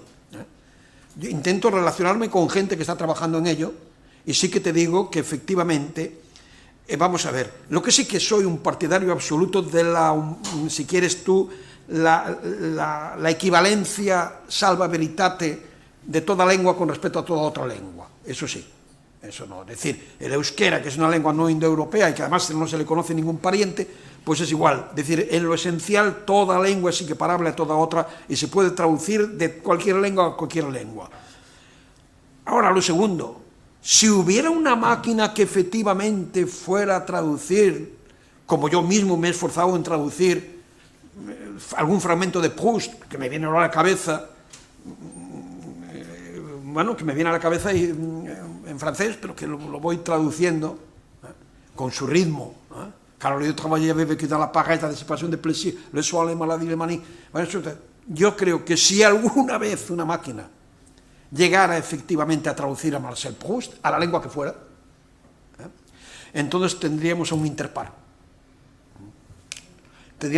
Aunque cuidado, hoy comiendo,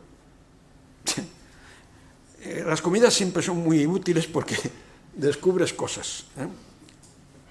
Hablando justamente de esto del pliegue de los aminoácidos que conduce a las proteínas,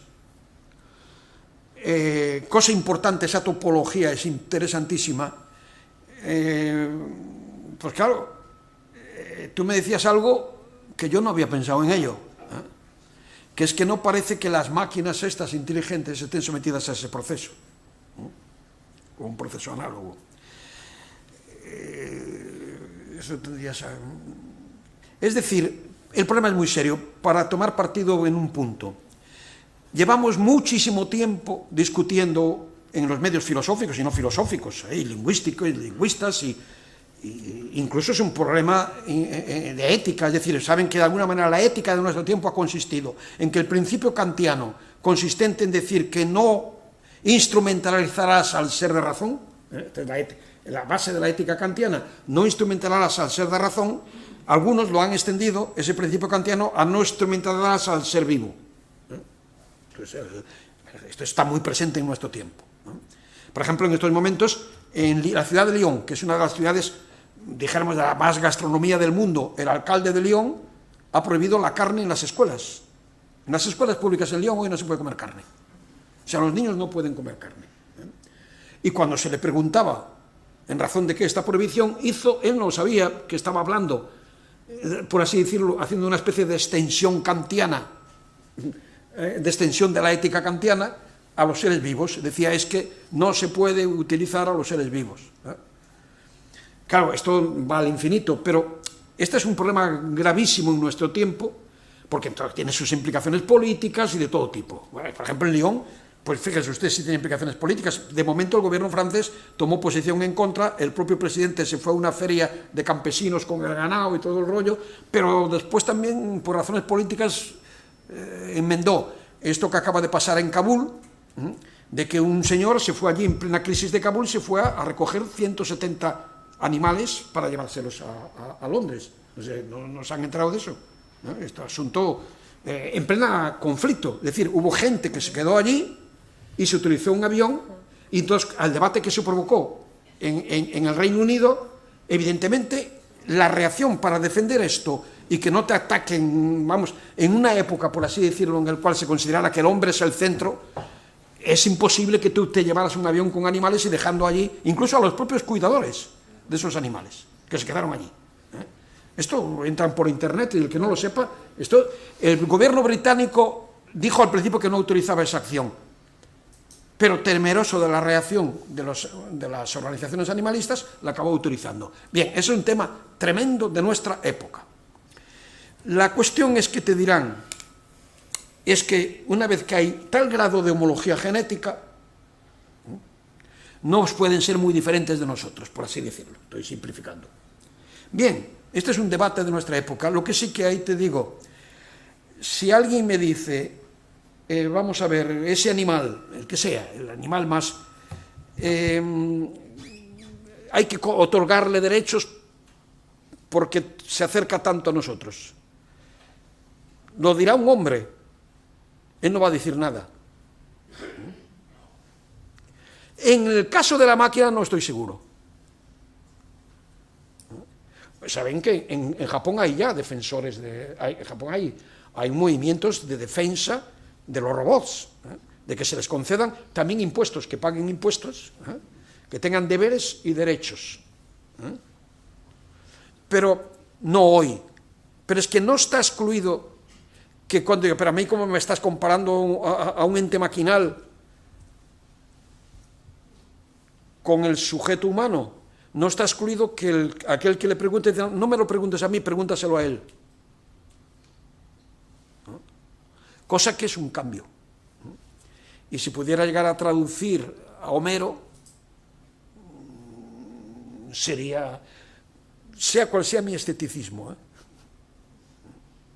No sé si aquí hay en la sala alguien que se ocupa de inteligencia artificial, no sé si alguno de ustedes. No, pero el debate está. ¿Perdón? No, o sea, no se puede informar. Es que no oigo bien.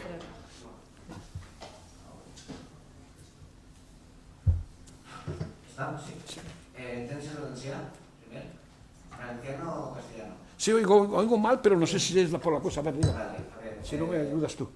No soy informático, pero el debate yo lo planteo con mis alumnos. Como filósofos, nuestra idea es que la inteligencia artificial es especial, la inteligencia humana es especial, somos distintos, el pensamiento simbólico, pero la discusión, yo también, el problema está, primero, la tesis de que la inteligencia humana se puede reducir a algoritmos es muy simple, Pero la paradoja es que con ese argumento reduccionista están haciendo cosas cada vez más impresionantes. Ordenadores que cada vez aprenden por sí mismos. Y luego la cuestión de los derechos de inteligencia, la cuestión que plantea de singularidad es muy complicada, pero bueno, muy complicada. Pero la cuestión de los derechos de las máquinas, los deberes, se está debatiendo incluso en la Unión Europea. Cuando los coches sean autónomos, conduzcan el ordenador o una máquina haga algo, ¿quién es responsable? La máquina, la empresa, el programador. Sí. O sea que al margen de que luego ya otro existe la singularidad, ¿vale? Eso ya, que al final eso incluso de consciencia y pues, la finitud y sentimientos, esos son planteamientos metafísicos a muy largo plazo. Pero la cuestión de los derechos o los deberes con las máquinas es una cosa que está debatiéndose en la Unión Europea. Por las implicaciones económicas de cualquier accidente con los coches que sean autónomos, ¿quién es el responsable? O una máquina. Sí. El debate nos puede parecer muchas veces teórico, pero no es tan teórico. Es un debate con implicaciones a muy corto plazo. El debate no solo no es teórico, sino que, por ejemplo, en estos momentos la pobre gente, no sé cuáles de las compañías estas de reparto que operan en España, una de ellas es un algoritmo el que está resolviendo el destino de esos trabajadores, un algoritmo que está en Londres. Claro, ese algoritmo, vamos a ver. Pues la selección de personal. La selección de personal, si tú dices que al final esta selección de personal es un algoritmo, cuando tú sabes que el algoritmo realmente está al final bueno, un poco. Es decir, vamos a ver, la cuestión es que vamos a coger un caso dramático excepcional. El manejo de las capacidades que tiene el presidente de los Estados Unidos. El botón rojo o no botón rojo. En estos momentos, obviamente, si hay un tío tan singular como Trump allí, casi mejor dejarle la decisión al algoritmo.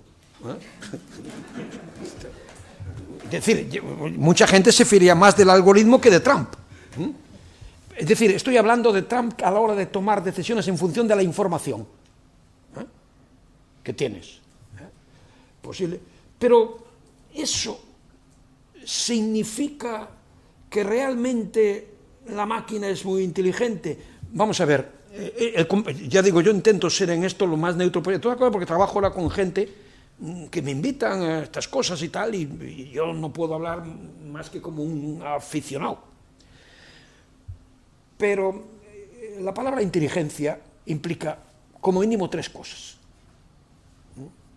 Nosotros, y eso sí que está muy bien presentado por Kant. ¿Qué es el hombre? El sujeto kantiano. Por un lado, aquel que hace lo que la crítica de la razón pura describe. La crítica de la razón describe la condición de posibilidad de la ciencia. Conocimiento, es decir, juicios que tienen objetividad.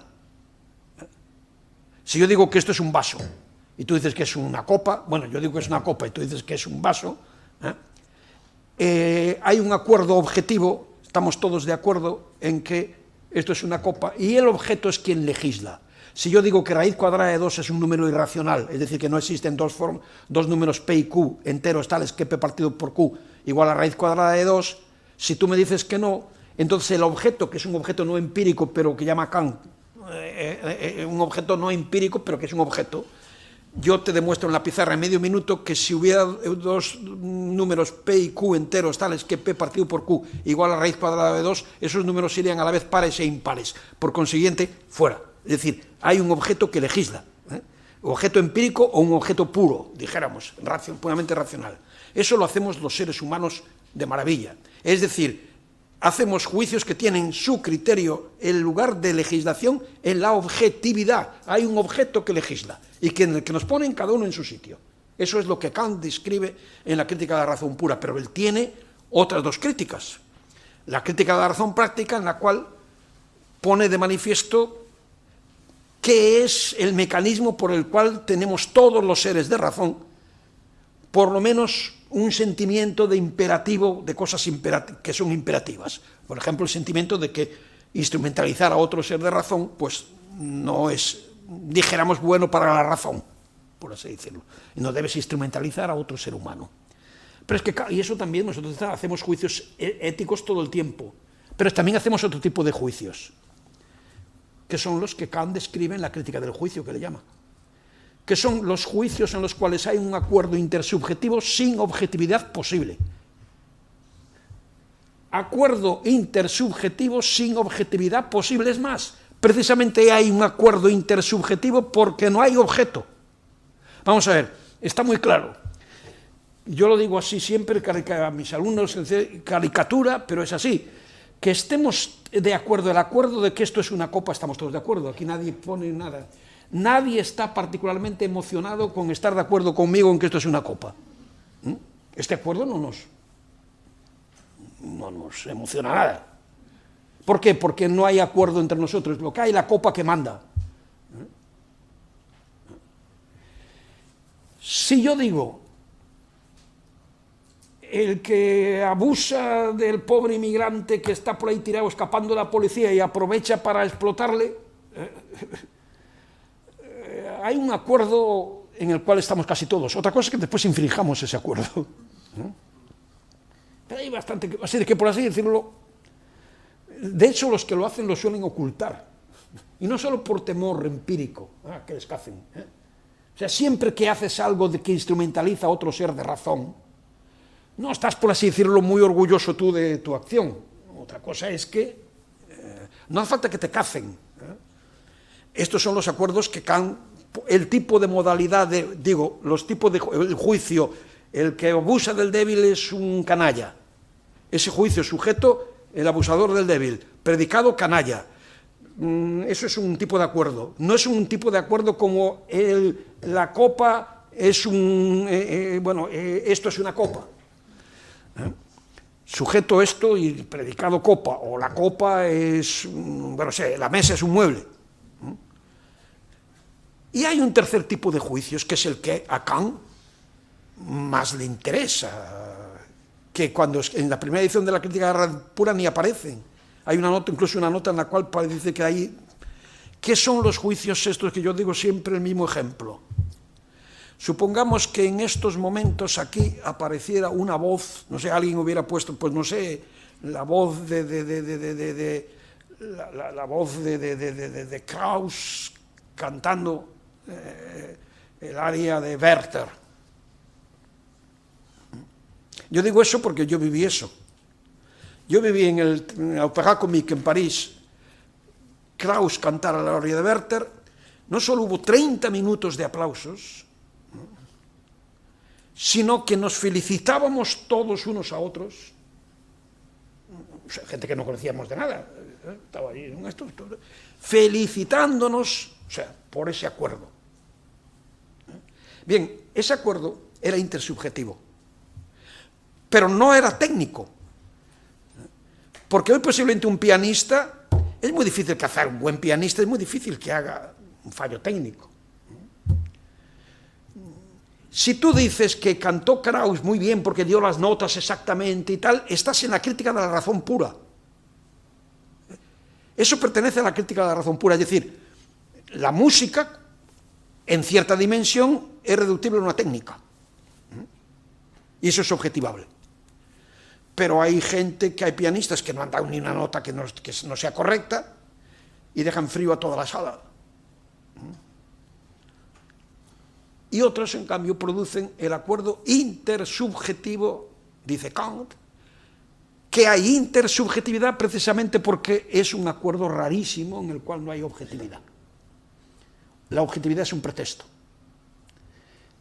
Por eso es tan difícil hacer crítica de arte, porque todo lo que conoces de la historia del arte, los vínculos con tal pianista, los vínculos con tal músico, todo eso que conoces, eso forma parte de la crítica de la razón pura, todo eso es objetivable. Pues bien, yo llamo inteligencia al ser que sea capaz de estar atravesado por esta triple modalidad de juicios que Kant describe con tanta acuidad. Ese es un ser inteligente. Ese. El que sea capaz de tener juicios cognoscitivos, juicios éticos y juicios acompañados de una cosa muy rara, que es el tipo de emoción que eso genera, los juicios llamados estéticos. No creo que los mismos que trabajan... El otro día estuvo en el Congreso de Ontología, Sting, que es un hombre que trabaja, es un danés, que trabaja en la intersección entre la vida y la inteligencia artificial. Y hubo un debate impresionante. Rasmussen Sting. Pero no era nada dogmático el hombre, es decir, en este asunto. Otra cosa, cosa que usted aludió, es la cuestión de la responsabilidad. Porque, por ejemplo, vamos a ver, para el ejemplo concreto, si el algoritmo decide que va a expulsar a la mayoría de los trabajadores de esta empresa en Barcelona, y naturalmente el algoritmo va a decidir lo que le convenga más. No creo que el algoritmo vaya a luchar contra los intereses de la empresa. Hay otra cosa que salió en los periódicos, una gran multinacional que ha puesto en su consejo de administración una máquina cuyos algoritmos no sé qué empresa es, una muy importante, eso salió en toda la prensa, dijéramos, por orden, por estatutos, sus decisiones no pueden ser puestas en tela de juicio. No sé si habíais oído hablar de algo de cosas así, ¿no? Pero a estas alturas tú no le vas a echar la responsabilidad al algoritmo, ¿no? Pues si no cabe echarle la responsabilidad al algoritmo, no es equivalente a nosotros.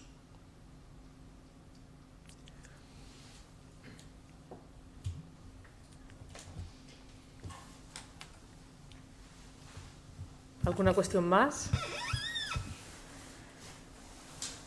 Bueno, pues yo si no hay ninguna palabra, sí que me gustaría plantearte brevemente dos cuestiones.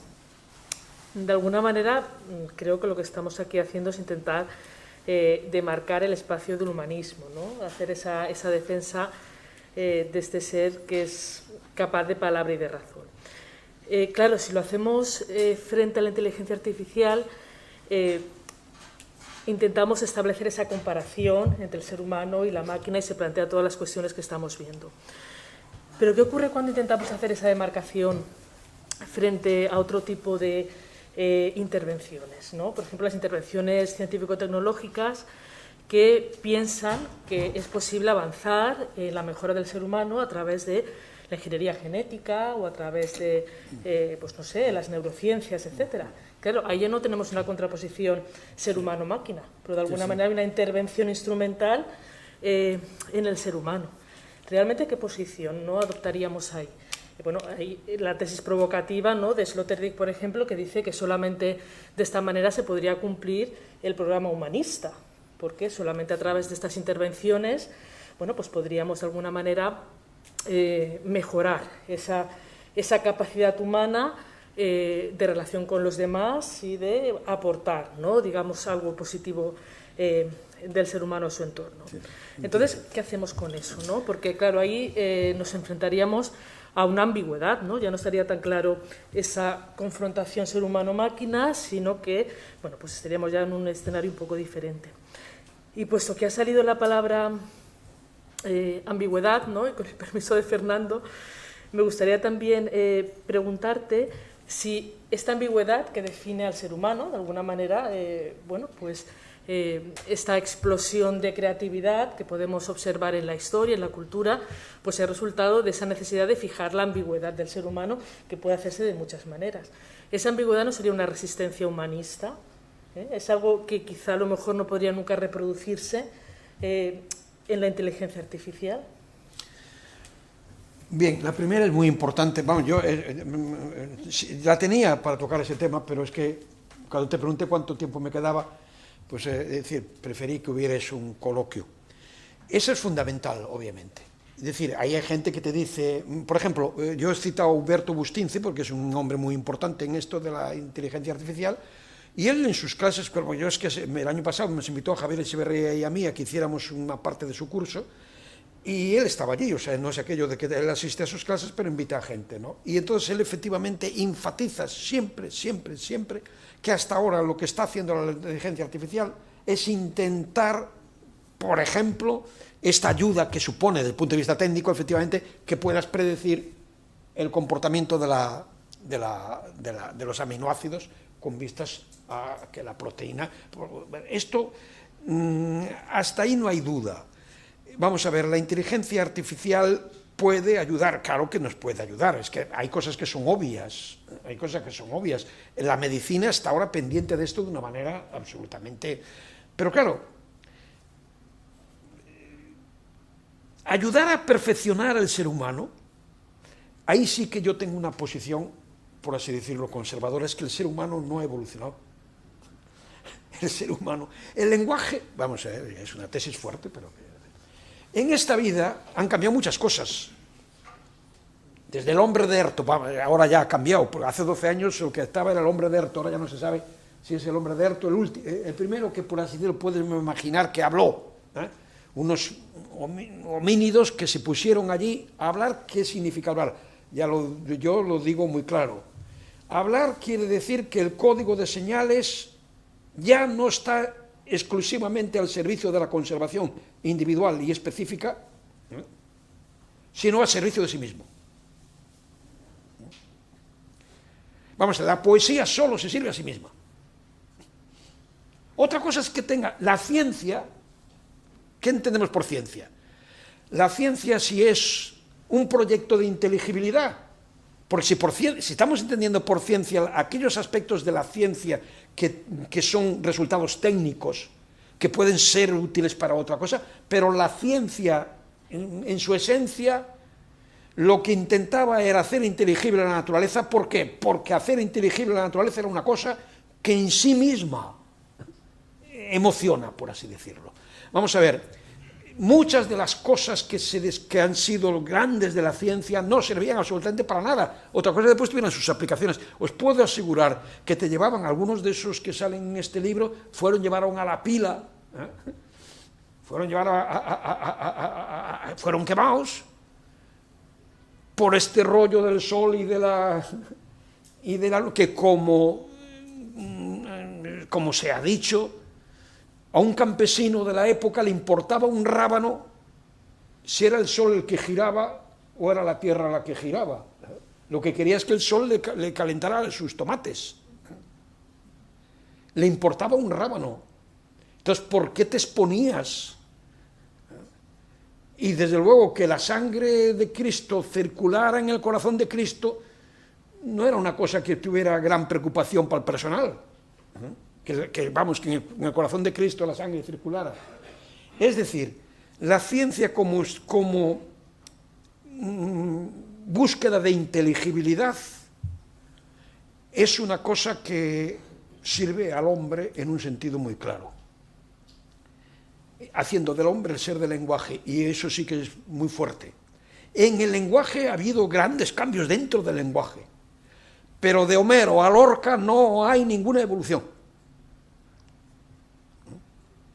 cualitativa, por así decirlo.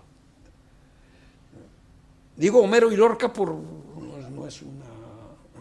no es que, eso lo saben los artistas que buscan, los artistas que buscan en las músicas primitivas, en ocasiones, hay una historia de la música, no una evolución cualitativa de la música.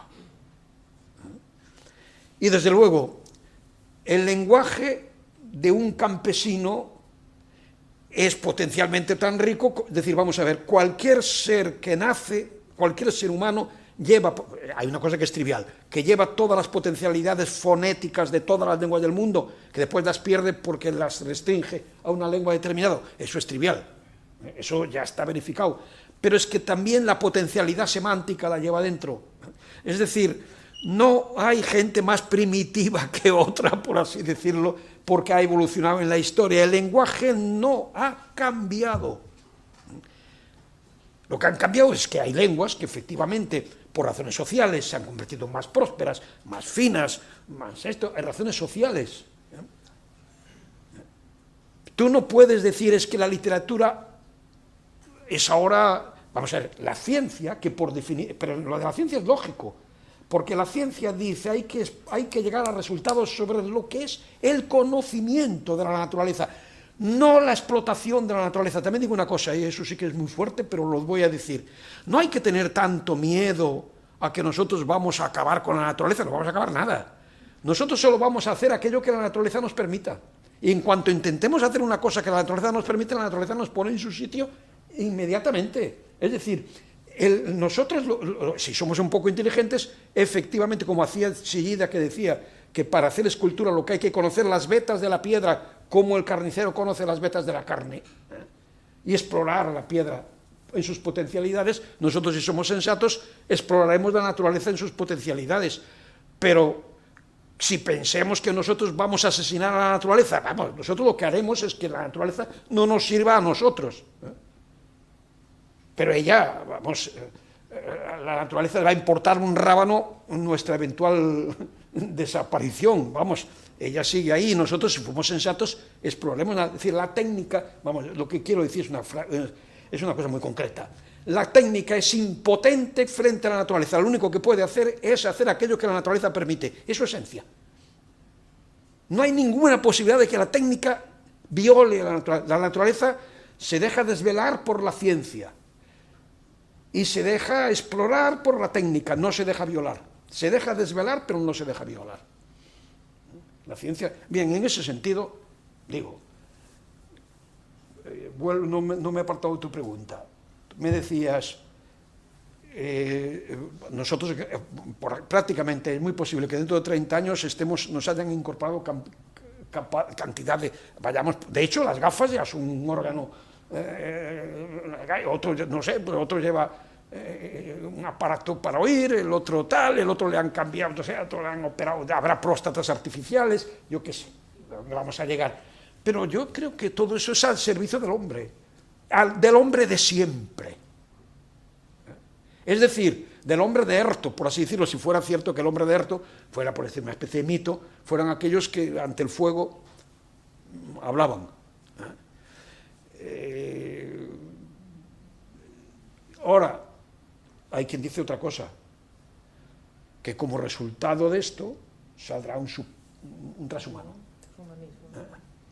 Un transhumano. ¿Para hacer qué? Con mayor espíritu cognoscitivo que el que tuvo Einstein o Aristóteles. Extraño. Con mayor capacidad de usar metáforas. Exclusivamente. Bueno, eso es muy importante. Es decir, yo decía antes, lo dije de pasada, el lenguaje humano es un código de señales rarísimo que vale muy poco como código de señales. Porque está lleno de metáforas. De equívocos. Sin equívoco no hay metáfora. Y sin metáfora, ¿qué haces con los versos del llanto de Lorca? Les vuelvo a repetir, la piedra es una espalda para llevar al tiempo. ¿Es acaso la piedra una espalda para llevar al tiempo? Con árboles de lágrimas y cintas y planetas, porque la piedra tiene simientes y nublados esqueletos de alondras y lobos de penumbra. ¿Por qué rollos ha habido centenares de tesis en este mundo dedicadas a esas, y ya te digo, el mundo bleu comme une orange? Eso se lo dije a uno de inteligencia artificial, me invitaron hace poco en Andalucía, era un congreso de neurociencias, y había dos invitados que no éramos del gremio, yo como filósofo y uno de inteligencia artificial, y él cogió y dijo, a un momento dado, puso un ejemplo muy fuerte, desde que un día la máquina será capaz de sintetizar ese prodigio que es la fórmula de Einstein, el vínculo de la mc al cuadrado, o sea, vincular la energía y la materia con, dijéramos, la tasa de cambio, el cuadrado de la velocidad de la luz. Entonces él dice que ese prodigioso momento de síntesis, él apostaba a que llegaría un momento en que una máquina también sería capaz. Y dije, yo levanté la mano y le dije, prodigioso momento de síntesis, sí señor. Pero poco después, porque fueron los años 30, hay otro prodigioso momento de síntesis, que es esta frase: el mundo es azul como una naranja. Y la máquina va a ser capaz de eso.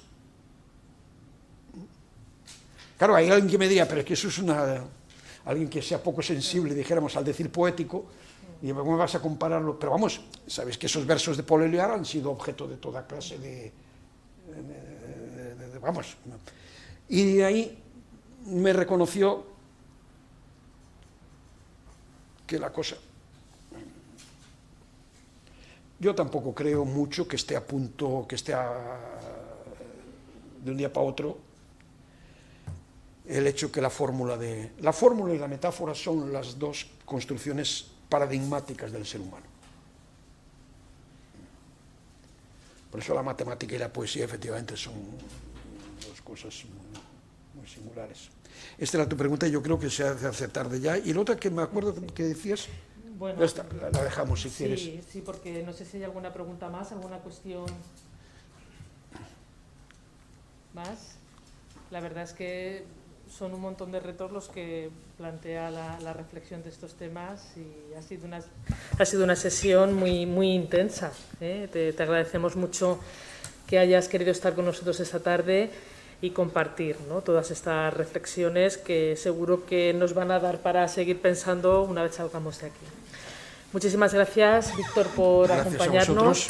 Y bueno, pues a los demás os recordamos que tenemos 2 jueves más de Filosofía en Abierto. El próximo jueves nos dedicaremos a los derechos humanos y el siguiente pues hablaremos de la naturaleza. También será una reflexión interesante. Muchísimas gracias y espero que nos veamos el próximo jueves. Gracias, Víctor.